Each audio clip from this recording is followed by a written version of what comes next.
स्वागत है। जोरदार तालियां अनीस भाई के लिए। और अब मैं बुलाने जा रहा हूं, हम आपके दिल में रहते हैं, हमारा दिल आपके पास है, मुझे कुछ कहना है और तेरे नाम जैसी कई सुपरहिट फिल्में देने वाले मिस्टर सतीश कौशिक साहब।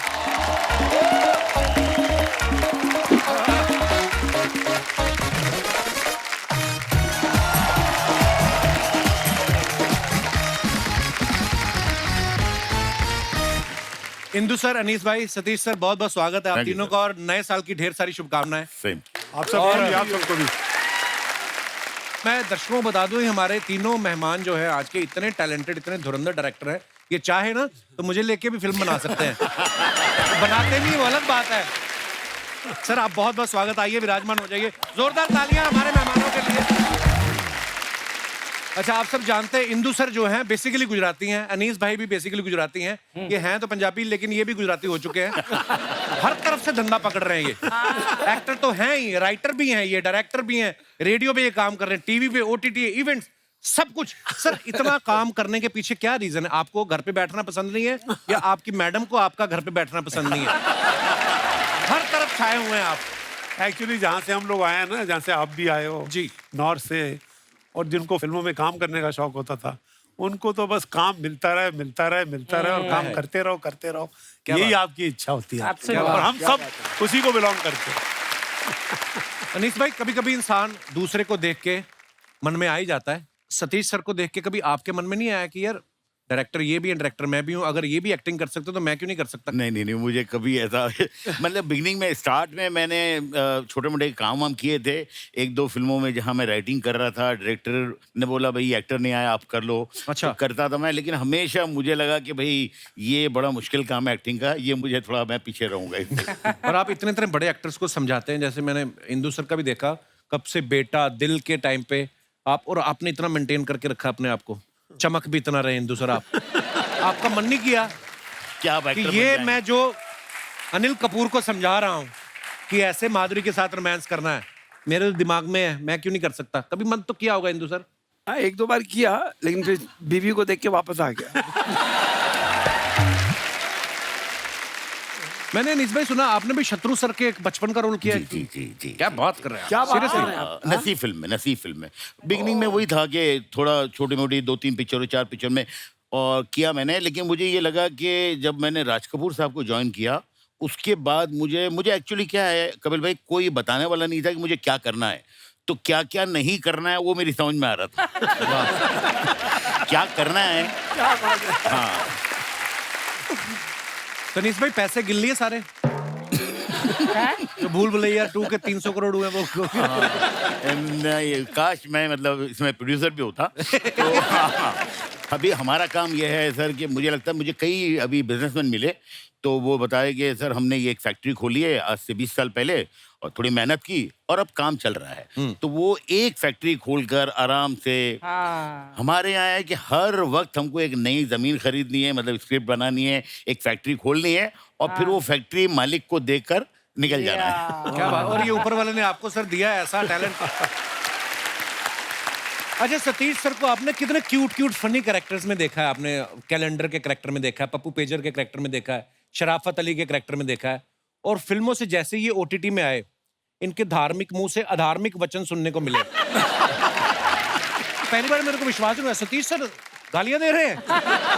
तो सर ये स्क्रिप्ट में देते हैं आपको या डायरेक्टर ये बोलता है कि ये है आपकी स्क्रिप्ट, गालियां स्वाद अनुसार? भाई तो ऑफ कोर्स डायरेक्टर और राइटर ने जो लिखा होता है जी, वो देते हैं। और दूसरा कई बार क्या होता है ना, एक्टर हो चाहे वो डायरेक्टर हो, अपनी ऑडियंस को शॉक करना बहुत जरूरी होता है। जैसे आप शॉक हुए कि कैसे धार्मिक मुंह से धार्मिक वर्ड निकल रहे हैं जी। तो ये ऑफ कोर्स डायरेक्टर देता है कि आपको इस तरह का किरदार करना है, तो उसको करने की कोशिश की और अलग तरह के किरदार कर रहा हूँ असल में, जो लोगों को पसंद भी आ रहे हैं। इसलिए मैंने मुंडवा भी लिया कि इससे पहले कोई मेरे बाल नोचे मैं खुद ही गंजा हो जाऊं। और आप जो भी करते हैं बहुत बहुत कमाल करते हैं सतीश सर। और बड़ा मौका मिल जाता है कि दिल में तो होता है कई लोगों को गालियां देना, आदमी दे नहीं पाता, तो चलो रोल आ गया भड़ास निकाल तो भड़ास निकाल लो। हालांकि नॉर्मल लाइफ में होता है ऐसा हाँ, सतीश सर, है ना? कि लोग गालियों की बिना क्या बात एक्चुअली बिल्कुल सही बोला। गालियां जो है, मुझे लगता है कपिल भाई, हम लोग डायलॉग लिखते हैं ना, तो मैं तो लिखता हूँ अपने दिल में, काफी गालियां आती है तो लिखता हूँ। और मुझे लगता है कि अगर गालियां अलाउड होती है तो वो जो एक्सप्रेशन गालियों में आते हैं ना, वो डायलॉग में कभी नहीं आते। राइट, नहीं बिल्कुल ट्रू फैक्ट है ये। अच्छा, आप इंदु सर की पहली फिल्में देखो आप, राजा, बेटा, मन, रिश्ते, फिर ये शरारती हो गए, फिर धमाल, मस्ती, ग्रेट ग्रैंड मस्ती, ये सब आना शुरू हो गया, और फिर सडनली थैंक गॉड के साथ ये फिर से धार्मिक हो गए। आप मानते हैं इंदु सर, ले दे के इंसान बाद में फिर धार्मिक हो ही जाता है?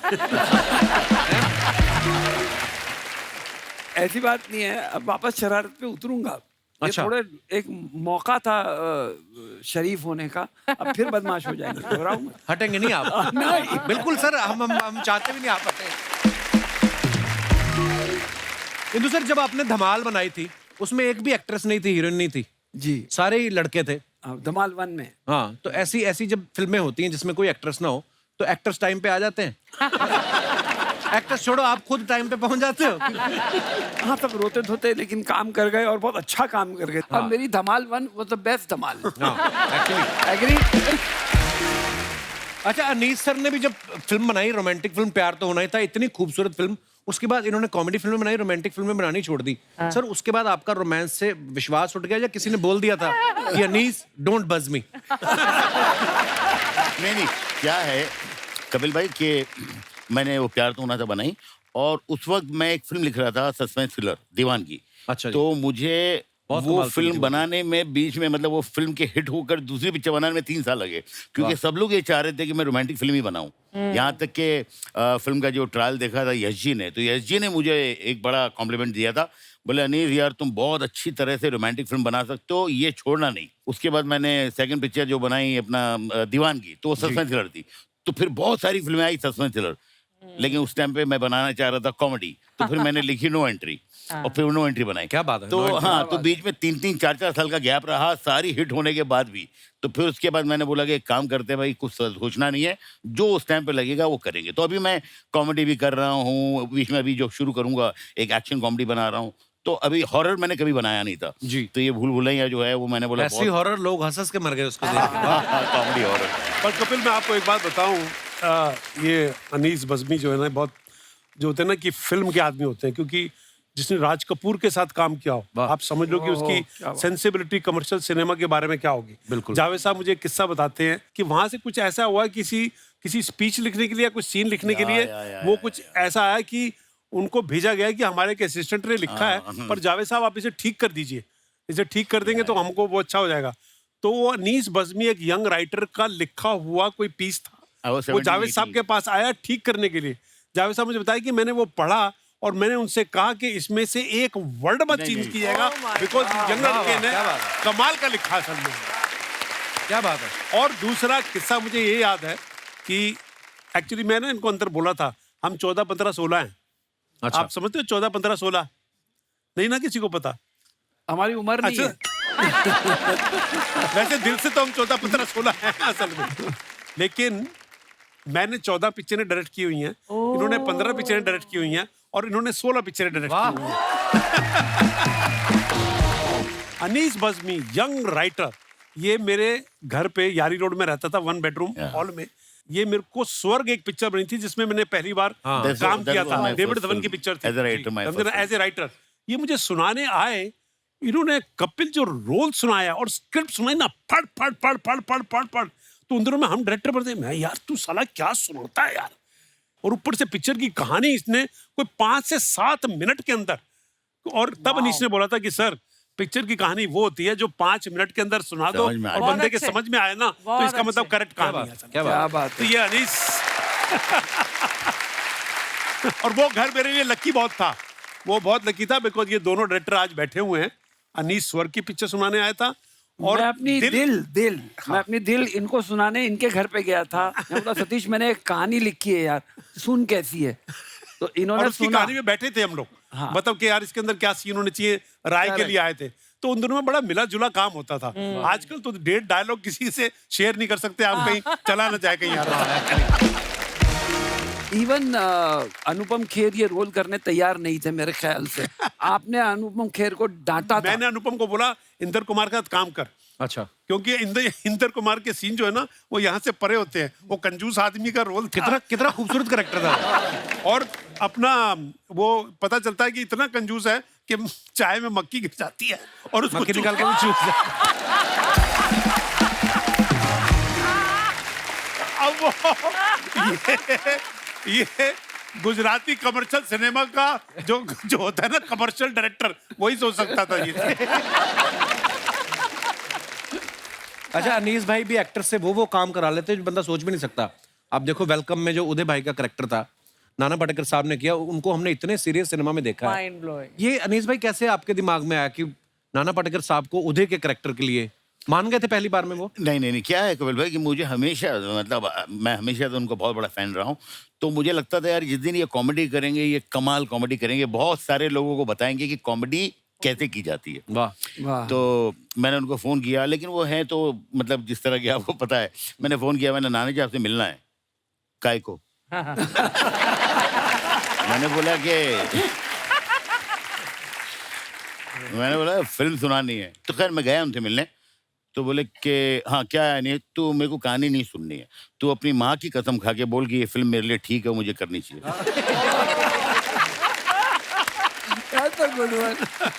मैंने बोला नहीं आप सुन लो यार। तो बोले कि अच्छा कितनी देर में? मैंने बोला कि भाई मैं आपको 3 घंटे में सुना सकता हूँ, 30 मिनट में सुना सकता हूँ, 3 मिनट में। आपको कितने? बोले मैं 3 घंटा है। मैंने 3 घंटा उनको कहानी सुनाई, गले वले मिले। मुझे आज तक याद है वो डायलॉग, उन्होंने बोला कि मैं अनीस कच्ची मिट्टी है, तेरे सेट पे आएगा, जिस रूप में ढलना है ढाल लेना। उसके बाद पूरी फिल्म लोग कहते हैं कि बहुत तकलीफ देते हैं और बहुत टेम्पर है, कुछ भी मुझे नहीं लगा। मुझे लगा सबसे आसान काम करना जो है वो नाना जी के साथ है। क्या बात। अगर अनीस भाई वो क्या किस्सा था, विजय राज ने गलती से आपकी स्क्रिप्ट फाड़ दी थी, क्या हुआ अरे था वो? हाँ, नहीं क्या हो गया सर कि मेरी फिल्म में के कई ऐसे सीन हैं जो मैं 11th आवर पे मैंने लिखे हैं। अच्छा जी। हाँ, जैसे नो एंट्री का जो क्लाइमैक्स है वो कभी भी नहीं था, शूटिंग तक नहीं था। उसके अलावा वेलकम का जो क्लाइमैक्स है, तो वेलकम में वो एक सीन था घोड़े वाला जिसमें नाना जी घोड़े पे बैठे हुए हैं। तो वो सीन जो है जब लिखने बैठता था, अच्छा मैं कल लिखूंगा। और वो दिन आ गया जब शूटिंग है, तो मैं रास्ते में जब जा रहा था लोकेशन पे तो मैं लिख रहा था, और मैं उर्दू में लिखता हूँ। तो मैंने वो किसी तरह कंप्लीट करके मैंने असिस्टेंट को दिया कि भाई अच्छा वो उसमें तो एक ही आदमी है जिसको उर्दू आती है, वो समझा रहा है, वो लिख रहे हैं वो लोग। अच्छा। और मैं नाना जी और बाकी अनिल जी है, और अक्षय एंड कतरीना, इन सबको चलिए शुरू करते हैं। और मैंने पूरा सीन सुना दिया, आप ये बोलिए।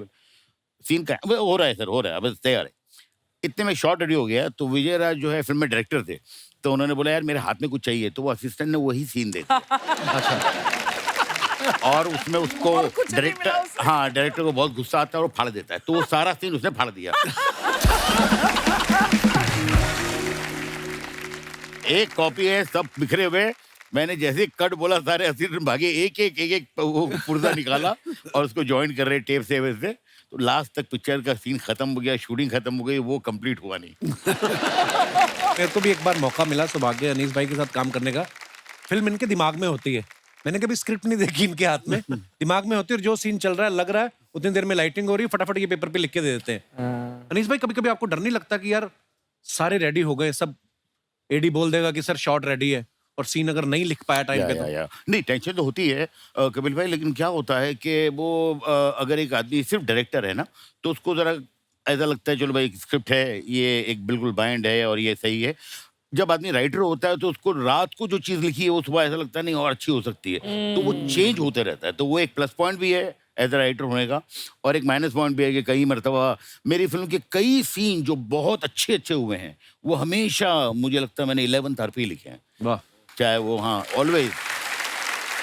अनीस भाई कभी ऐसा होता है कि 10-15 एक्टर्स का सीन आप कर रहे हो, आपने भी इतनी मल्टी स्टारर फिल्में बनाई इंदु सर, आपने भी, है ना, 10-15 एक्टर्स हैं और बीच में 2-3 की कोई लाइन ही नहीं है, या तो वो परेशान भी करते हैं अनीस भाई मेरा कुछ करो ना। बहुत बार ऐसा होता है सर, और कई मरतबा उनको लगता है ये हम बोल देंगे तो आपको एज ए डायरेक्टर आपको एडिटिंग भी सोचनी पड़ती है कि अच्छा चलो ये तो आराम से निकल भी जाएगा। तो वो शूटिंग पे हाँ, तो बड़ा चालाक होना पड़ता है। हाँ, तो वो है। और वो शूटिंग पे भी आपका जो है ना थोड़ा ऐसा चलता रहता है, ये काट दूंगा, ये काट दूंगा, ये काट दूंगा। अच्छा, उस समय आप करने देते हो कि चल कर ले फिर तो। बट मैं आपको बताऊं, कुछ एक्टर्स जो है जो इनसिक्योर नहीं होते, अच्छे एक्टर्स होते हैं, उनके साथ बहुत अच्छा होता है। जैसे मैंने नाना जी और अनिल के साथ जब काम किया था, अनिल जी के साथ वेलकम, उसमें पीछे 3-4 बड़े अच्छे कैरेक्टर थे जिन्होंने सिर्फ मोहब्बत में, प्यार में मेरे साथ काम किया था। मुश्ताक खान और हाँ, ये वो बहुत- उनके रोल नहीं थे, ना या कोई डायलॉग था। तो मैंने कहा था मैं कुछ करूंगा, लेकिन अभी ये है कि दोस्ती यारी में आ गए थे।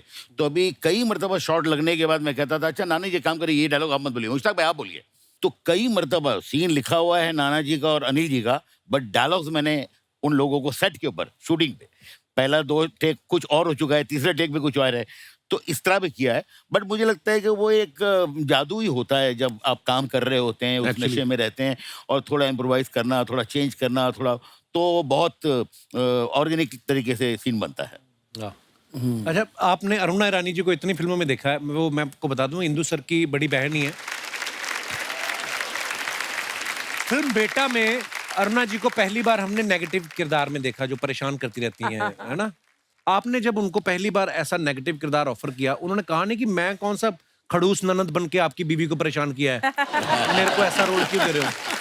कैसे एकदम से आपने अरुणा जी को ऐसा रोल दे दिया?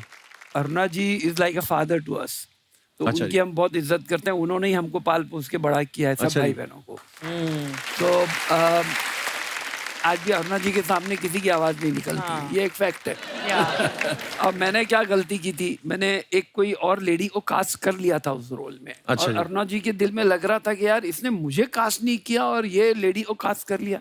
पर उसके अच्छा जी। पीछे एक कारण था। मैं भी वो आदमी इस दुनिया में है नहीं, तो मैं उनके प्रेशर में आके मैंने ये काम किया था। तो शूटिंग से 3 दिन पहले मुझे जावेद साहब का और शबाना जी का फोन आया, और उन्होंने मुझे फोन करके बोला, इंदु जी आप यार बहुत ही मतलब ना समझ इंसान है। बोला क्या हुआ जावेद साहब, क्या हुआ? मैं से कुछ गड़बड़ हो गई? बोला नहीं इंदु जी, आपके घर में इतना बड़ा स्टार है, आपने अरुणा जी को क्यों नहीं लिया? अच्छा। मैंने बोला यार कसम खुदा की मैं यही चाह रहा था, लेकिन वो जो ऊपर एक था वो करने नहीं दे रहा था। अच्छा। तो अब वो भी नहीं है इस पिक्चर में। मैं अब भी जाता हूँ। मैं उसी वक्त अरुणा जी के पास गया घर पे, उनको बोला डरते डरते, अरुणा बहन वो रोल आपको करना है। 2 मिनट मेरे को ऐसा लुक दिए, मुझे लगा अभी एक झापड़ आने वाला है कि बाहर निकल, मेरे को नहीं करना है। ठीक है, इतना लेट क्यों आया? अच्छा। बोला जावेद साहब को फोन ही लेट आया बोलना था। बोला ऐसा ऐसा मैं करना चाह रहा था, लेकिन आप उस आदमी को जानते हो, तो वो राइटर थे उस पिक्चर के, तो वो मुझे बोल रहे थे ये मिसकास्ट हो जाएगा और तेरी पहली पिक्चर है, तू मरेगा, तो डोंट डू दिस। तो मैं आप ही के पास आना चाहता था। फिर उन्होंने रोल किया और उनको अवार्ड भी मिला। क्या तो बात? मुझे लगा जो उन्होंने हमारे लिए किया, तो जो उन्होंने हमारे लिए किया उसका इतना सा एक कण मैंने उनको वापस दिया। क्या बात है? बस सर, जिंदगी कट रही है, क्या कहें सर। जैसे आप सब हिंदी फिल्में बनाते हैं, मैंने बहुत बार देखा है जो एक्टर्स होते हैं ना, कई एक्टर्स, नॉट ऑल, कई एक्टर्स ऐसे होते हैं जो सिर्फ इंग्लिश में बात करते हैं। So what is my scene, हमारे शो पे भी कई ऐसे आते हैं। So where I am coming from, अच्छा उनको एक मैंने एक्टर के सामने बोल दिया, सर आज हम तो दिहाड़ी कर रहे हैं। व्हाट इज दिस दिहाड़ी? मैंने कहा दिहाड़ी मतलब जो कमाने निकलते हैं हम। तो जब आपको कोई देहाती कैरेक्टर समझाना होता है, कोई ऐसे एक्टर आपको मिलते होंगे जो सिर्फ इंग्लिश में बात करते हैं, परेशानी नहीं होती उस समय? नहीं, मुझे तो काफ़ी ऐसे एक्टर्स मिले हैं, एंड वो सिर्फ अंग्रेजी में ही बात करते हैं, और मुझे हमेशा ये लगता है कि ठीक है, अच्छी बात है, वो अंग्रेजी जानते हैं, करते हैं, बट एक जिस तरह की फिल्म कर रहे हैं, थोड़ा सा उनको कई ऐसे मिले मुझे, बट मैं उनको मैनेज कर लेता हूँ कि भाई कहाँ तक उनकी अंग्रेजी सुननी है और कहाँ हमको हमारा देसीपन लेके आना है। क्या बात? नवाज भाई एक बार इंटरव्यू दे रहे थे ना, तो कहते हैं केडी आके मेरे को इंग्लिश में समझा रही है, तो sir you know what the scene is. कहता मैंने कहा रे फिल्म हिंदी में बना रहे हो तो मेरे को हिंदी में समझा दो। वो होता है ऐसा। अनीस भाई के बारे में हमने सुना कि जब ये राज कपूर साहब को असिस्ट कर रहे थे, तो एक बार डर के बाथरूम में छुप गए थे। क्या हुआ था अनीस भाई? सर क्या है कि राज साहब जो हैं वो दिन में 3 या 4 शॉट लेते थे, एंड बड़े खुश होते थे कि भाई 4 शॉट आज हो गए, 3 शॉट हो गए। अच्छा, इस तरह का था माहौल। लेकिन एक दिन जो है वो पता नहीं किस मूड में थे, कुछ 17-18 शॉट्स ले लिए, एंड एक बड़ी खुशी का माहौल था पूरे सेट पे। राज साहब, सारे एक्टर्स थे और सारे असिस्टेंट, सब सब सब सब बहुत खुशी का माहौल था। करीबन उस खुशी में उन्होंने बोला रात को आज पार्टी है, अच्छा। तो बहुत आलीशान पार्टी वार्टी सब अरेंज हो रही है। कुछ 7:30 बजे मुझे लगा कि कुलभूषण खरबंदा जो थे उनको ड्रेस रॉन्ग दे दिया हम लोगों ने। तो मैंने मेरे एक दूसरे असिस्टेंट थे राजीव कपूर, उनको बोला तो वो चुप हो गए।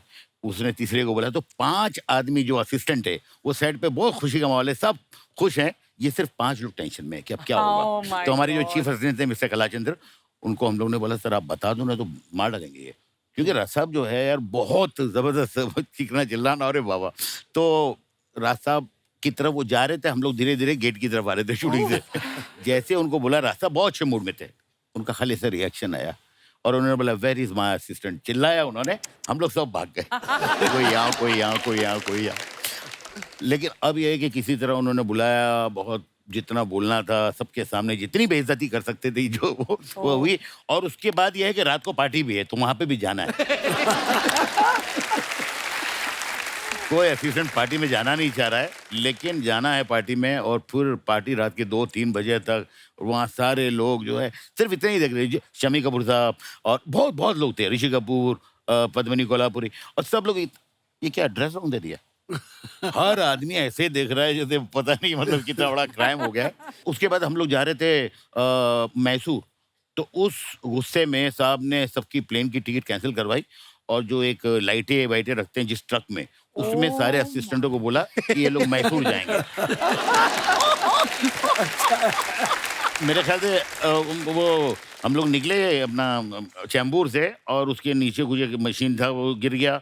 तो मैंने पूछा मैसूर कब आएगा, खैर हम लोग 3 दिन बाद पहुंचे। और हम लोग जैसे बोल रहे हैं ना कि कई बार असिस्टेंट से गलती होती है, ऐसे में कई बार डायरेक्टर से भी गलती हो जाती है। अच्छा जी। मैं आपको अपनी पिक्चर हमारा दिल आपके पास है, जो मैंने अनिल कपूर और ऐश्वर्या राय के साथ बनाई थी जी। उसमें मैं एक दिन है ना बड़े प्रॉब्लम में फंस गया। मैं सीन शूट कर रहा था और मैंने उसमें एक रोल के लिए, हमारी एनएसडी की मेरी जूनियर है और बड़ी कमाल की गजब की एक्ट्रेस है मीता वशिष्ठ, ठीक है ना। मीता। तो मैंने ऐश्वर्या की एक फ्रेंड के लिए उनको फाइनल किया था और मैं हैदराबाद में सेट के ऊपर सीन शूट कर रहा था और 1 शॉट हो गया, 2 शॉट हो गए और शॉट लेते लेते और सीन करते करते मुझे ऐसा लगा कि मैंने मीता को गलत कास्ट कर लिया। क्यों? मेरे को लगा कि ये रोल जो है ना ऐश्वर्या के सामने ये कुछ स्ट्रॉन्ग, कुछ गलीबल पर्सनैलिटी चाहिए थी, कोई प्यारी पर्सनैलिटी चाहिए थी, And Meeta is a very strong personality. And she had a strong presence, you know. तो वो ना बैलेंस नहीं हो पा रहा था। एज ए डायरेक्टर का होता ना कि गलती हो गई मेरी, यार इसको मैं क्या करूं यार। तो मैंने ना शूटिंग, मैंने लंच ब्रेक कर दिया जल्दी 12 बजे ही, और मैं मीता जी के पास गया और मीता को मैंने से बोला, मीता मेरे से ना एक गलती हो गई है। कहती क्या हुआ, व्हाट हैपेंड? मैंने कहा आप है ना गलत कास्ट हो गई है उसके अंदर, मेरे को है ना। और मैंने उनको अपना रीजन बताया and she said even I am feeling that I am wrongly cast in this role, you know. और हम दोनों ने लंच में बैठ के डिसाइड किया कि इस रोल में कौन होना चाहिए। वाओ। और डिसाइड करने के बाद अपना वो तनाज करीम लड़की है ना, वो थोड़ी सी स्वीट और इस तरह की गलीबल पर्सनालिटी की लड़की थी वो। तो हम दोनों ने तनाज को कास्ट किया। मैंने उसी वक्त उसको फोन किया कि तनाज ऐसे ऐसे है, can you come tomorrow morning? I will come this thing and I had a lavish party for Meeta Vashisht that day. आज भी मेरी कागज लास्ट पिक्चर में काम किया, but hats off to her that she listen to it और मेरी गलती को उसने, मेरी गलती को ठीक किया उसने। बड़ी बात है। अरे सर, कागज भी बड़ी कमाल की पिक्चर बनाई आपने। कागज 2 भी आ रही है? हाँ, कागज 2 थोड़े कागज रह गए थे उसमें पिछली वाली में। अभी तो ये कागज और होते रह गए कि कागज हमारी जिंदगी का सबसे बड़ा अहम हिस्सा होता है। तो कागज 2 कल ही शूटिंग खत्म हुई है उसकी सारी। क्या बात है, बड़ा रेलेवेंट मुद्दा है वो। कि वाकई आदमी जिंदा सामने खड़ा है, उसके ऊपर नहीं मानते लोग, कागज दिखाओ कि ये है कि नहीं है। तो क्या बात है सर। अच्छा, कभी कभी ऐसा होता है ना नीस भाई, आप तो राइटर भी हैं, आप समझते हैं इस बात को। राइटर ने लिखा कि हीरो हीरोइन स्विट्जरलैंड की हसीन वादियों में गाना गा रहे हैं जी। पीछे से प्रोड्यूसर को नहीं मारता है कि लोनावला कर स्विट्जरलैंड का। कभी ऐसा हुआ आपके साथ कि आपने लिख दिया हो बड़ी लोकेशन दूर की, फॉरेन की? नहीं सर, मैं हमेशा ही लिखता हूँ कि बोले लोकेशन क्या है फॉरेन की, जहाँ से सब्सिडी ज्यादा मिल रही है, सब्सिडी। तो हाँ मुझे लगता है कि यार मैं इस तरह काम करता हूँ। हाँ। बट मेरे एक राइटर दोस्त थे, वो बेचारे बहुत अच्छे राइटर थे, लेकिन उनकी कोई कहानी ले ही नहीं रहा था, क्योंकि वो काफी बड़ा सोचते थे। तो उसके बाद धीरे धीरे उनकी समझ में आने लग गया, तो वो फिर सुनाना ऐसा शुरू किया था उन्होंने कि एक बहुत बड़ा बंगला है, अपना जुहू का जानकी कुटीर भी हो सकता है। तो हर चीज का अल्टरनेट बेचने लगे। जबकि मैं आपको बताऊं, हम तीनों की आदत है ना, एक आदमी ने खराब की है, किसने? जिसका उल्टा होता था कि उसको बोलो कि सीन लोनावाला का है, तो वो कहता है स्विट्जरलैंड में शूट करो। बोनी वो है सर? बोनी कपूर। अनीस भाई, वो जो फिल्म में मैं भी था, उसमें 5 दिन गाना शूट किया था जयपुर में। मेरा इसमें एक सीन था, गिली गिली शू ऐसे करके मैं भी 5 दिन एंजॉय 5 स्टार। अच्छा, जैसे ना सतीश सर, हमने देखा है, आप सब गवाह होंगे, जब कोई फिल्म देखते हैं, हम फिल्म के अंदर भी दिखाते थे, फिल्म के अंदर फिल्म की शूटिंग हो रही थी, हीरोइन की मम्मी जरूर आती थी। वो किसके लिए आती थी? एक्टर के चक्कर में आती थी कि डायरेक्टर के चक्कर में आती थी? मम्मी तो अपनी बेबी के लिए आती थी बेबी असल पर में ना। नजर रखने आती हाँ। थी सतीश, है ना? हाँ, पर डायरेक्टर भी मम्मी को ज्यादा भाव ज्यादा देते थे असल में, क्योंकि उधर तो काम बन नहीं सकता, तो मम्मी पे काम बन जाएगा। सर, आपकी कुछ फोटोग्राफ्स हैं जो आप अपने फैंस के लिए डालते हैं, उसके नीचे लोग कमेंट्स बड़े मजेदार करते हैं। कुछ हमने फोटोग्राफ्स निकाली हैं, आपको दिखाना चाहते हैं, दिखाइए जरा। अनीस भाई ने ये फोटो डाला है, scrolling through all the love received for भूल भुलैया 2। नीचे कमेंट्स देखते हैं। ये टेंशन में है कि बैंक ने ये 125 रुपए किस बात के काट लिए। फिल्म हिट होने के बाद प्रोड्यूसर ने प्रॉफिट की जगह लड्डू भेज दिए। अब ये हिसाब लगा रहे हैं कितने के लड्डू भेजे। कई लोग दूर से बिजी नजर आते हैं, पास जाके देखो तो वो लूडो खेल रहे होते हैं। हीरोइन के बाहर जाते ही चुपचाप उसके फोन से खुद को फॉलो करवाते हुए अनीस बजमी। और दिखाइए, सतीश सर ने ये फोटो डाला है हनी सिंह के साथ। It was fun to be part of superstar singer yo Honey Singh latest song jam. It is out now, enjoy the song, you will love it. आइए नीचे कमेंट्स देखते हैं। इस फोटो में एक हनी सिंह है, दूसरा फनी सिंह है। हनी सिंह की आंखें और सतीश कौशिक जी की खुशी देख के लग रहा है कि पार्टी में नोरा फतेही भी आई। और दिखाइए, अभी तो सतीश जी ने सारे बटन लगा रखे हैं, जैसे जैसे खाना पीना चलेगा एक एक बटन अपने आप खुलता जाएगा। और दिखाइए, इंदु सर का अकाउंट नहीं है ये, उनकी डॉटर ने डाली है ये फोटो। सर, बड़ी हैप्पी फोटो है, हैप्पी फादर्स डे वाले दिन डाली गई है। To the coolest dad. आइए नीचे कमेंट्स देखते हैं। आपकी उंगली बता रही है कि आपने 2 पी है, लेकिन आपकी आंखों से पता लग रहा है अभी तक 4 हो चुके हैं।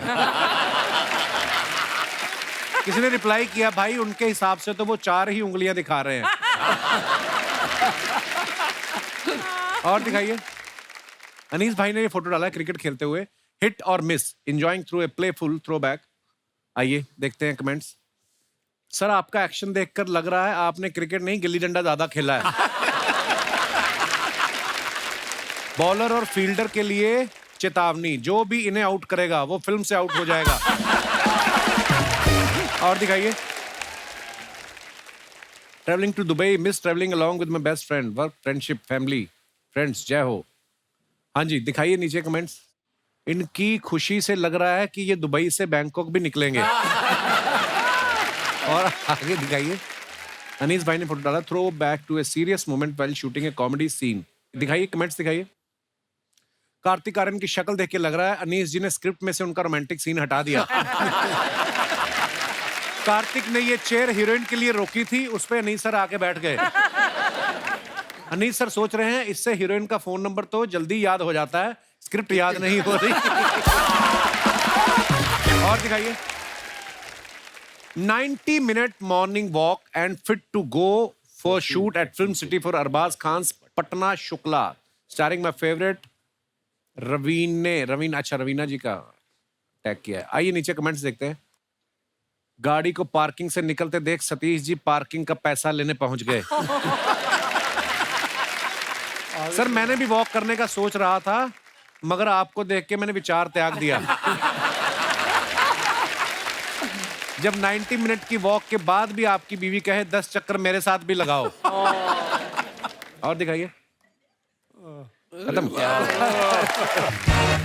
अच्छा सर, आप तीनों डायरेक्टर हैं, कभी कोई ऐसा एक्टर कई बार हो जाता है ना, सुई अटक जाती है और एक रीटेक, 2 रीटेक और फिर वो कॉन्शियस हो जाता है, फिर 15-20, कोई ऐसा आपको हुआ हो आपके साथ और आपने सोचा हो कि मैं डायरेक्टर क्यों बन गया? कोई ऐसा भी हुआ आपके साथ कभी? अक्सर ऐसा होता सर, क्योंकि मुझे लगता है कि बहुत ऐसे एक्टर्स हैं जो नहीं एक्टिंग जानते हैं, लेकिन एक्टर हैं वो। अच्छा। हाँ, नहीं जानते।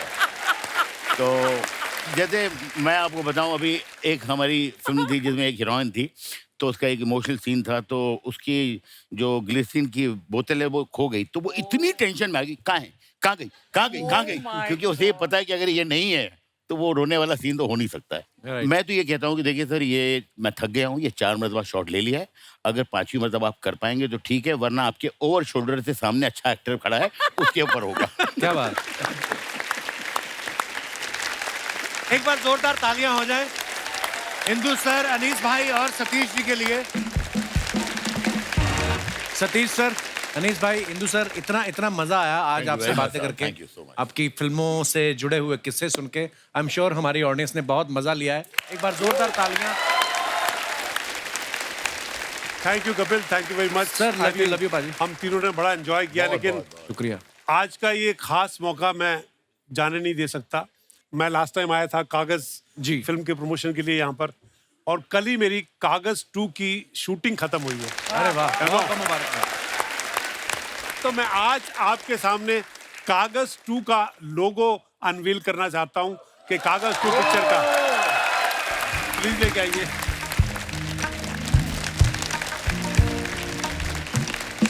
कपिल जी हैं, अर्चना मेरी जान, ये जान, अपने रास्ते बनाने के लिए दूसरों के रास्ते बंद मत करो। क्या बात है सर, कितनी ब्यूटीफुल लाइन है। Congratulation Satish sir. Thank you very much, thank you very much sir. एक बार खुल के तालियां हो जाए हमारे मेहमानों के लिए।